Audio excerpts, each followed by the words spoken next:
What's up, everybody? Sir LT Giles here, and this is my review for True Detective Season 2, Episode 4, Down Will Come.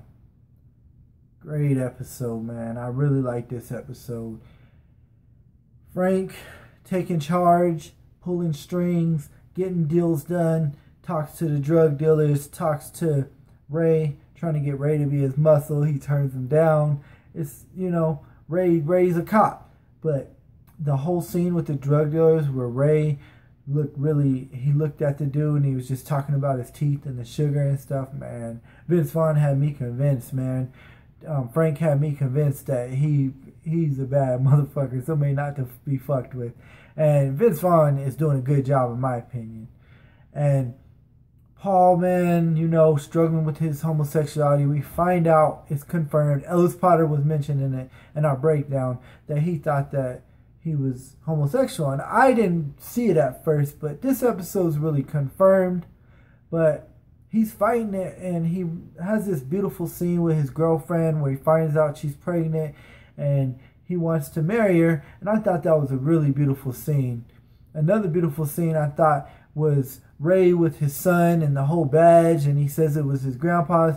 Now it is confirmed. Thank you to subscribers that were commenting in the comments saying that was his father. I was confused because last episode, when he says you got your father's hands, I didn't think he would say that if that was his father. He's speaking in third person, so I thought, man, that was his uncle. But thanks for clearing that up. It's confirmed. So the scene with Paul and Bazarita talking to the mayor's daughter, man, she was terrified. And she says, my father is evil or a bad man. That, she was scared. And then we find out that the mayor used to be one of Bazarita's father's students, and that cult thing, and they say it's a coincidence. They ain't saying it's a coincidence for no reason. And that was pretty crazy. And that's gonna come back in the end. So the end, man.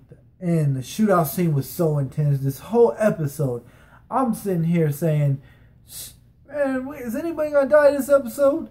And this shootout was intense. You had the police coming in there, the dude with the AK spraying, and shooting back and forth. And this shootout was intense.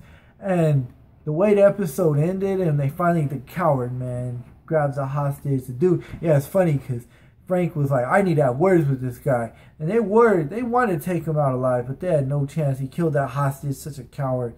But that whole scene was freaking intense. It was like a movie, man. I really liked this episode. I give it an 8. I don't know if me and Ellis Potter are going to be doing our reviews sometime this week, maybe tonight. I don't know. I haven't heard back from him. But this episode overall, I give it another 8. It wasn't great, but the ending was phenomenal, man. And I really like this episode. But yeah, this has been Sir LT Giles here. Like, subscribe, and see you guys next week. LT out.